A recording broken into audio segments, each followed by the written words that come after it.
नमस्कार सभी साथियों को। स्वागत करता हूं सभी का इस यूट्यूब चैनल पर जिसका नाम है स्टडी विद पीएन लोधा।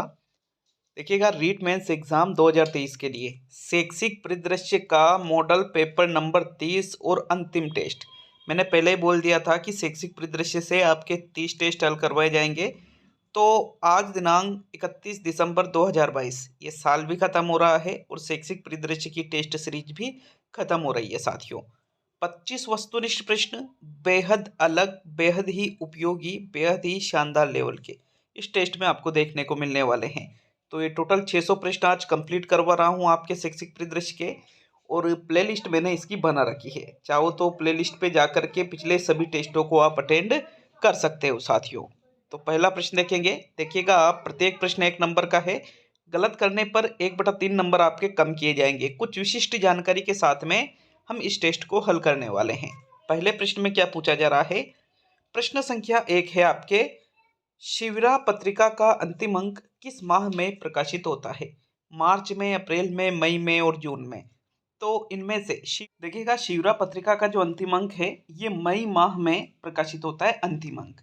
बात करेंगे शिविरा के बारे में, तो इसका जो प्रथम अंक है साथियों, ये जुलाई जुलाई जो महीना होता है उसमें प्रकाशित होता है। शिविरा का पूरा नाम क्या है? शिक्षा विभाग राजस्थान। और शिविरा अपनी पत्रिका भी जारी करता है, मासिक पत्रिका जो इसकी होती है। क्लियर है सभी के ये? तो पहले प्रश्न में आपके कौन सा विकल्प सही रहेगा? थर्ड विकल्प आपके सही उत्तर रहेगा। प्रश्न संख्या 2 की ओर बढ़ेंगे साथियों। दूसरे प्रश्न में क्या है देख लेते हैं। प्रश्न नंबर 2 है, गार्गी पुरस्कार योजना जो 1998 में आरंभ की गई थी, जिसे बसंत पंचमी पर दिया जाता है, में वर्तमान में कुल कितनी राशि एक मुश्त दी जाती है? 3,000 रुपये, 4,000 रुपये, 5,000 रुपये और 6,000 रुपये। तो देखो, प्रश्न नंबर 2 में सही उत्तर बताइए, कौन सा विकल्प सही रहेगा? देखो, गार्गी पुरस्कार योजना जो है ये बालिकाओं के लिए है, ठीक है, बालकों के लिए नहीं है ये योजना। एक चीज ये भी पता चल गई कि गार्गी पुरस्कार योजना का आरंभ कब हुआ था? 1998 में। और कब दिया जाता है गार्गी पुरस्कार? प्रत्येक वर्ष को बसंत पंचमी पर दिया जाता है। और वर्तमान में, पहले तो क्या साथियों, इसमें 5,000 रुपये की राशि दी जाती थी, लेकिन वर्तमान में इसमें राशि को बढ़ाकर कितना कर दिया है? 6,000 कर दिया है। तो फोर्थ विकल्प आपके प्रश्न नंबर 2 का सही आंसर है। प्रश्न नंबर 3 की ओर बढ़ेंगे। तीसरा प्रश्न देख लेते हैं। देखिएगा, आज का जो ये टेस्ट है, ये टेस्ट सेकंड टेस्ट है यूट्यूब पर। और इसके पहले मैंने स्टडी विद पीएन लॉ जो एप्लीकेशन है, इसमें 99 वाला जो कोर्स है राजस्थान अध्ययन का, उसमें कक्षा 6, 7, 8, 9, 10, 11 की राजस्थान अध्ययन की किताबें तो पूरी हो चुकी हैं। और कक्षा 12वीं की जो राजस्थान अध्ययन की किताब है उसका अध्याय नंबर जो 2 है वो टेस्ट मैंने अपलोड कर दिया है। और शैक्षिक परिदृश्य का 149 वाला जो कोर्स है, इसमें पेपर नंबर 10 अपलोड कर दिया है साथियों। इसके अलावा लेवल 1 एसएसटी का जो सब्जेक्ट है, लेवल 1 सामाजिक अध्ययन, इसका पेपर नंबर 4 आ जाएगा। लेवल 2 एसएसटी का पेपर नंबर 13 आ जाएगा। और लेवल 2 साइंस का पेपर नंबर इसका भी आपके 13 आ जाएगा साथियों, 149 वाले कोर्स में। तो ऐप को डाउनलोड नहीं कर रखा है तो ऐप को डाउनलोड करने का लिंक भी मैंने कमेंट बॉक्स में दे दिया है, या प्ले स्टोर पर जाकर भी ऐप को डाउनलोड करके कोर्स को ज्वाइन कर सकते हो। देखिए, प्रश्न 3 है, इनमें से षष्ठम व अंतिम चरण में 2013 में कौन से जिले में डाइट की स्थापना की गई? गंगानगर, हनुमानगढ़, धौलपुर और प्रतापगढ़। तो तीसरे प्रश्न का उत्तर बताओ। प्रश्न नंबर 3 में कौन सा विकल्प आपको यहाँ पर सही लग रहा है? प्रश्न बिल्कुल भी याद नहीं है तो प्रश्न को अनअटेम्प्ट भी कर सकते हो, क्योंकि गलत करने पर 1/3 नंबर आपके कम किए जाएंगे। तो आंसर देखिए, प्रश्न संख्या 3 में देखो, राजस्थान का अंतिम जिला कौन सा है? प्रतापगढ़ जिला है। तो इस आधार पे आप इस प्रश्न का उत्तर दे सकते थे, क्योंकि सबसे भाई 33 जिलों में 33 डाइट स्थापित है, तो जो सबसे जिला अंत में बना वहां सबसे अंत में डाइट बनेगी। क्लियर है ये बात? तो प्रतापगढ़ चौथा विकल्प जो है आपके तीसरे प्रश्न का सही आंसर है। प्रश्न नंबर 4 की ओर बढ़ेंगे। चौथा प्रश्न देख लेते हैं। प्रश्न नंबर 4 है, मुख्यमंत्री राजश्री योजना का शुभारंभ कब किया गया? 1 जून 2014, 1 जून 2015, 1 जून 2016 और 1 जून 2017। कब किया गया मुख्यमंत्री राजश्री योजना का शुभारंभ? तो प्रश्न नंबर 4 का आंसर देख लेते हैं साथियों। चौथे प्रश्न का जो सही उत्तर है, मुख्यमंत्री राजश्री योजना का शुभारंभ 1 जून 2016 को किया गया। कब? 1 जून 2016 को। बात करेंगे मुख्यमंत्री राजश्री योजना के बारे में, तो ये जो योजना है ये केवल बालिकाओं से संबंधित है। इस योजना में जो पात्र बालिकाएं हैं उनको टोटल 50,000 रुपये की टोटल बात कर रहा हूँ मैं, टोटल 50,000 रुपये की आर्थिक सहायता इसमें उपलब्ध कराई जाती है। कौन सी योजना के अंतर्गत? मुख्यमंत्री राजश्री योजना के अंतर्गत, जो कब चली? 1 जून 2016 को। यहाँ लिख दी मैंने कि भाई कुल सहायता 50,000 रुपये की इसमें होती है। प्रश्न 5 है आपके, नो बैग डे के लिए कक्षा 6 से 8 हेतु कौन से समूह का निर्माण किया जाता है? किया गया है? अंकुर, प्रवेश, दिशा और क्षितिज। पांचवें प्रश्न में सही उत्तर बताओ, कौन सा विकल्प आपके प्रश्न संख्या 5 में सही आंसर है? नो बैग डे के लिए देखो, नो बैग डे प्रत्येक जो शनिवार है इस दिन आयोजित किया जाता है। अब इसमें कक्षा 1, 2, 3 के लिए अलग समूह है, कक्षा 4, 5 के लिए अलग समूह है, कक्षा 6 से 8 के लिए अलग समूह है। इस प्रकार मतलब इसमें अलग अलग समूह होते हैं। तो कक्षा 6 से 8 के लिए जिस समूह का निर्माण किया गया है साथियों, वो समूह है दिशा। समूह का नाम क्या है? दिशा है। जैसे अगर हम बात करें तो कक्षा 1, 2 के लिए तो जो समूह बनाया गया है वो है अंकुर। कक्षा 3 से 5 के लिए जो समूह बनाया गया है उसका नाम है प्रवेश। कक्षा 6 से 8 के लिए जो समूह बनाया गया है उसका नाम है दिशा। कक्षा 9, 10 के लिए जो समूह बनाया गया है उसका नाम है क्षितिज। और कक्षा 11, 12 के लिए जो समूह बनाया गया है उसका नाम है उन्नति। इस प्रकार इन समूहों के नाम कक्षा 1 से 12 तक जिस प्रकार से डिवाइडेशन है, सारी चीजें आपको बिल्कुल क्लियर याद होना चाहिए। ठीक है, यहाँ आपके प्रश्न 5 में कौन सा विकल्प सही है? थर्ड विकल्प सही है। तो छठे प्रश्न की ओर बढ़ेंगे साथियों। छठा प्रश्न देख लेते हैं। प्रश्न नंबर 6 है आपके, मुख्यमंत्री अशोक गहलोत ने कब अनुप्रति कोचिंग योजना का प्रपत्र जारी किया? 5 जून 2021 को, 5 जुलाई 2021 को, 5 अगस्त 2021 को और 5 सितंबर 2021 को। बताओ प्रश्न नंबर 6 में कौन सा विकल्प सही रहेगा? मुख्यमंत्री अशोक गहलोत के द्वारा अनुप्रति कोचिंग योजना का प्रपत्र जब जारी किया गया तो वो डेट आपको मतलब 2021 में तो हुआ, लेकिन जून में, जुलाई में, अगस्त में या सितंबर में? छठे प्रश्न का आंसर देखें साथियों, तो प्रश्न संख्या 6 का जो सही उत्तर है वो रहेगा आपके विकल्प नंबर 1। 5 जून 2021 को ही मुख्यमंत्री अशोक गहलोत के द्वारा अनुप्रति कोचिंग योजना का प्रपत्र जारी किया गया था। तो विकल्प 1 आपके छठे प्रश्न का सही आंसर है। सातवें प्रश्न की ओर बढ़ते हैं। देखेंगे प्रश्न नंबर 7 को, शिक्षा वाणी के संदर्भ में कौन सा कथन असत्य है? किसके संदर्भ में? शिक्षा वाणी के। विकल्पों को देखिए। पहला विकल्प है शिक्षा वाणी का प्रसारण आकाशवाणी रेडियो स्टेशन 25 के माध्यम से होता है। दूसरा है शिक्षा वाणी का प्रारंभ 11 मई 2020 को और पुनः प्रारंभ 21 जून 2021 को हुआ था। तीसरा विकल्प है शिक्षा वाणी के लिए गुणवत्तापूर्ण शिक्षण सामग्री का निर्माण एनसीईआरटी के नेतृत्व में हुआ। और चौथा विकल्प है शिक्षा वाणी का आदर्श वाक्य है प्यारे बच्चों कान लगाओ पढ़ते जाओ बढ़ते जाओ। तो अब बताओ प्रश्न नंबर 7 में कौन सा विकल्प आपको शिक्षा वाणी के संदर्भ में असत्य लगता है? कौन से विकल्प पे जाओगे प्रश्न नंबर 7 में? पहले, दूसरे, तीसरे या चौथे? पहले पे, 2 पे, 3 पे या 4 पे? तो इसका आंसर है साथियों विकल्प नंबर 3। कैसे है? क्योंकि शिक्षा वाणी के लिए गुणवत्तापूर्ण शिक्षण सामग्री का निर्माण एनसीईआरटी के नेतृत्व में नहीं हुआ था, बल्कि एससीईआरटी के नेतृत्व में हुआ था। एससीईआरटी जो उदयपुर में स्थापित है। थर्ड विकल्प आपके सही है 7वें प्रश्न में। बाकी इसका प्रारंभ 11 मई 2020 को और पुनः प्रारंभ 21 जून को हुआ 2021 को। आदर्श वाक्य प्यारे बच्चों कान लगाओ पढ़ते जाओ बढ़ते जाओ। और शिक्षा वाणी का जो प्रसारण है ये किसके माध्यम से होता है? आकाशवाणी रेडियो स्टेशन 25 के माध्यम से। तो थर्ड विकल्प आपके असत्य कथन है, इस वजह से 7वें प्रश्न में थर्ड विकल्प आपका सही आंसर है। प्रश्न 8 की ओर बढ़ते हैं। प्रश्न नंबर 8 है आपके, महिला अधिकारिता विभाग के द्वारा इनमें से किस योजना के अंतर्गत विद्यालयों में सैनिटरी नैपकिन उपलब्ध करवाए जाते हैं? इंदिरा प्रियदर्शनी पुरस्कार योजना, मुख्यमंत्री हमारी बेटी योजना, उड़ान योजना और गरिमा बालिका संरक्षण योजना। मोस्ट इंपोर्टेंट क्वेश्चन है ये। जो विद्यालयों में बालिकाओं के लिए सैनिटरी नैपकिन उपलब्ध कराए जाते हैं वो कौन सी योजना के अंतर्गत उपलब्ध कराए जाते हैं? प्रश्न संख्या 8 में सही उत्तर बताइए भाई। कौन से विकल्प पे जाओगे? तो पहले पे, दूसरे पे, तीसरे पे या चौथे पे? आंसर देखिए प्रश्न नंबर 8 का। तो 8वें प्रश्न का आंसर है आपके विकल्प नंबर 3। जो उड़ान योजना है, उड़ान योजना के अंतर्गत ही विद्यालयों में जो किशोरी बालिकाएं हैं उनको सैनिटरी नैपकिन उपलब्ध कराए जाते हैं। थर्ड विकल्प आपके प्रश्न 8 में सही है। प्रश्न संख्या 9 की ओर बढ़ेंगे। देखिएगा प्रश्न नंबर 9 को। 9वां प्रश्न है आपके, शिक्षा दर्शन की नोडल एजेंसी है एनसीईआरटी, बीएसईआर, एससीईआरटी और एमएचआरटी। तो देखो शिक्षा दर्शन की नोडल एजेंसी पूछा गया है प्रश्न संख्या 9 में। शिक्षा दर्शन कार्यक्रम की शुरुआत कहाँ हुई थी, पूरे भारत में या राजस्थान में? तो शिक्षा दर्शन कार्यक्रम का संबंध किससे है साथियों? राजस्थान से है। और इसकी जो नोडल एजेंसी है वो है SCERT उदयपुर। भाई जो कार्यक्रम राजस्थान में चलता है ना उसके नोडल एजेंसी पूछे तो SCERT होती है, याद रखना इस चीज को। विकल्प नंबर 3 आपके प्रश्न संख्या 9 का सही आंसर है।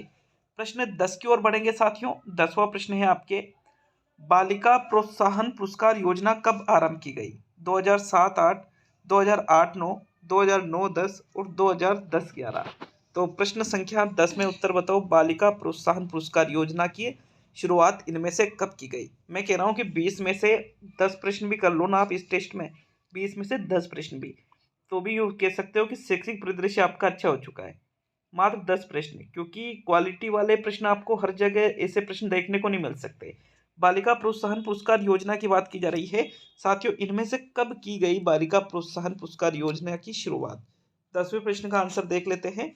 देखिए प्रश्न नंबर 10 का जो सही उत्तर है, बालिका प्रोत्साहन पुरस्कार योजना की शुरुआत कब की गई? 2009-10 में की गई। जो थर्ड विकल्प है आपके, थर्ड क्या सॉरी, जो सेकंड विकल्प है आपके 2008-9, 2009-10 गलती से हो गया था, 2008-9 इसका सही आंसर है। बालिका प्रोत्साहन पुरस्कार योजना की शुरुआत 2008-9 में की गई थी। सेकंड विकल्प 10वें प्रश्न में सही है साथियों। प्रश्न संख्या 11 की ओर बढ़ेंगे। देखिएगा 11वें प्रश्न को, अच्छा ये जो बालिका प्रोत्साहन पुरस्कार योजना है ना, जैसे गार्गी पुरस्कार योजना तो कक्षा 10वीं के लिए है और बालिका प्रोत्साहन पुरस्कार योजना कक्षा 12वीं के लिए है। गार्गी पुरस्कार भी बसंत पंचमी पर दिया जाता है और बालिका प्रोत्साहन पुरस्कार भी बसंत पंचमी को ही दिया जाता है। इसमें 5,000 रुपये दिए जाते हैं और जो गार्गी पुरस्कार है इसमें 6,000 रुपये दिए जाते हैं। ठीक है, तो आगे बढ़ेंगे प्रश्न नंबर 11 की ओर। 11वां प्रश्न देख लेते हैं। देखो 11वां प्रश्न है, RT 2009 की कौन सी धारा में सतत व समग्र मूल्यांकन का समर्थन किया गया? धारा 29, 27, 25 और 23। 11वें प्रश्न में उत्तर बताओ। दो RT 2009 है, मैंने कहा था ना एक एक प्रश्न है ना सोचने पर मजबूर कर देगा। 20 में से 10 प्रश्न करने वाले मतलब वाकई में क्वालिटी वाली तैयारी चल रही है आपकी, नहीं तो कम ही होंगे, मेरी गारंटी है इस चीज की। RT 2009 की जिस धारा में सतत व समग्र मूल्यांकन का समर्थन किया गया उस धारा का नाम क्या है साथियों? धारा नंबर 29।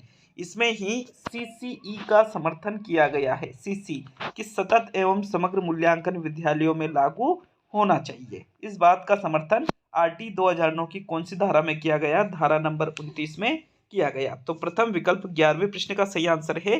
प्रश्न संख्या 12 की ओर बढ़ते हैं। देखेंगे 12वें प्रश्न को, आपके प्रश्न नंबर 12 है, विद्यालय प्रबंधन समिति की कौन सी धारा में साधारण सभा की बैठकों का वर्णन किया गया? धारा नंबर 8 है वो, धारा नंबर 9 है, धारा नंबर 10 है और धारा नंबर 11 है। इनमें से देखो विद्यालय प्रबंधन समिति SMC की बात की जा रही है, तो स्कूल मैनेजमेंट कमेटी की जो धारा नंबर 10 है साथियों, इस धारा नंबर 10 में ही जो साधारण सभा की बैठक होती है विद्यालय प्रबंधन समिति की, इसका वर्णन किया गया है। किसमें? धारा नंबर 10 में। विकल्प नंबर 3 आपके 12वें प्रश्न का सही आंसर होगा साथियों। प्रश्न संख्या 13 की ओर बढ़ेंगे, देख लेते हैं 13वें प्रश्न को। आपके प्रश्न नंबर 13 क्या है? लहर कक्षा में कहाँ तक की सभी कक्षाओं के लिए लहर कक्षा कक्ष स्थापित करना है? कक्षा 1 से 5, कक्षा 1 से 8, कक्षा 1 से 10 और कक्षा 1 से 12। तो देखो लहर एक कार्यक्रम है ये, ठीक है ना, लहर क्या है? एक कार्यक्रम है और इस लहर कार्यक्रम के अंतर्गत कक्षा 1 से कक्षा 5 तक, कौन सी कक्षा से? कक्षा 1 से लेकर के कक्षा 5वीं तक लहर कक्षा कक्ष स्थापित किया जाएगा। किस योजना के अंतर्गत? लहर योजना के अंतर्गत। तो फिर आपके कौन सा विकल्प सही हुआ 13वें प्रश्न में? विकल्प नंबर 1 सही रहेगा साथियों। प्रश्न संख्या 14 की ओर बढ़ेंगे। प्रश्न नंबर 14 में आपसे क्या पूछा जा रहा है, देख लेते हैं 14वें प्रश्न को। डॉक्टर के कस्तूरी रंगन समिति का गठन कब किया गया? अप्रैल 2017 में, मई 2017 में, जून 2017 में और जुलाई 2017 में। तो डॉक्टर के कस्तूरी रंगन समिति की बात करें तो जो NEP 2020 है, राष्ट्रीय शिक्षा नीति 2020, इसके लिए डॉक्टर के कस्तूरी रंगन समिति बनाई गई थी। देखो किसकी अध्यक्षता में बनाई गई थी? डॉक्टर के कस्तूरी रंगन की अध्यक्षता में जो समिति बनाई गई थी उसको के कस्तूरी रंगन समिति के नाम से जाना जाता है। और ये जो समिति है किस लिए बनाई गई थी, ताकि एनईपी 2020 का कार्यान्वयन किया जा सके। ठीक है, इसके लिए साथियों इस समिति का गठन कब किया गया था, प्रश्न संख्या 14 में आंसर देखें तो जून 2017 में इस समिति का गठन किया था। और इस समिति ने अपनी रिपोर्ट सरकार के मध्य कब सबमिट की थी, 31 मई 2019 को इन्होंने अपनी रिपोर्ट को सरकार के समक्ष प्रस्तुत किया था। साथियों यहाँ पर आपके 14वें प्रश्न में कौन सा विकल्प सही रहेगा, विकल्प नंबर जो 3 है प्रश्न नंबर 14 का सही आंसर है। प्रश्न 15 की ओर बढ़ेंगे। देखिए बिल्कुल ईमानदारी से कमेंट करना कि कितने प्रश्नों को आपने इस टेस्ट अंतिम और 30वें टेस्ट में कितने प्रश्नों को आपने सही किया है। 15वां प्रश्न है, इनमें से कौन सा एक उपचारात्मक कार्यक्रम है, मिशन समर्थ कार्यक्रम, ई कक्षा कार्यक्रम, बैक टू स्कूल और देववाणी ऐप। तो देखो उपचारात्मक कार्यक्रम की बात की जा रही है। देववाणी ऐप तो क्या है, एक ऐप है जिस पर संस्कृत से संबंधित चीजें डाली जाती है, वो है देववाणी ऐप। मिशन समर्थ भी इसका आंसर नहीं है, ई कक्षा कार्यक्रम भी इसका आंसर नहीं है, बल्कि इसका आंसर रहेगा back to school. Back to school जो कार्यक्रम है ये एक उपचारात्मक कार्यक्रम है। कैसा कार्यक्रम है, ये एक उपचारात्मक कार्यक्रम है। थर्ड विकल्प आपके प्रश्न संख्या 15 का सही आंसर है। साथियों प्रश्न नंबर 16 की ओर बढ़ेंगे तो देख लेते हैं आपके प्रश्न नंबर 16 को। अच्छा, बैक टू स्कूल कार्यक्रम की भी बात करें, किसकी शुरुआत कब की गई थी, तो 21 जून 2021 को। कब, 21 जून 2021 को ही बैक टू स्कूल कार्यक्रम की शुरुआत की गई। और ये बैक टू स्कूल कैसा कार्यक्रम है, एक उपचारात्मक कार्यक्रम है। चलिए आगे बढ़ेंगे प्रश्न 16 की ओर। 16वां प्रश्न देख लेते हैं। राष्ट्रीय शिक्षा नीति 2020 में मानव संसाधन विकास मंत्रालय का नाम बदलकर क्या रखा गया, मानवीय मंत्रालय, विकास मंत्रालय, तकनीकी मंत्रालय और शिक्षा मंत्रालय। तो प्रश्न नंबर 16 का सही उत्तर बताइए, कौन सा विकल्प आपके प्रश्न नंबर 16 में सही आंसर है। जो राष्ट्रीय शिक्षा नीति 2020 है, इसमें साथियों मानव संसाधन विकास मंत्रालय का नाम बदलकर क्या रख दिया गया, शिक्षा मंत्रालय कर दिया गया। पहले इसका नाम शिक्षा मंत्रालय था, लेकिन एनईपी जो 1986 वाली आई थी, इसमें शिक्षा मंत्रालय का नाम बदल कर क्या कर दिया था इन्होंने, मानव संसाधन विकास मंत्रालय। और वापस एनईपी जो 2020 आई है, इसमें वापस इस मानव संसाधन विकास मंत्रालय का नाम बदल कर क्या कर दिया, शिक्षा मंत्रालय कर दिया गया। तो आपके विकल्प नंबर जो 4 है प्रश्न संख्या 16 का सही आंसर है।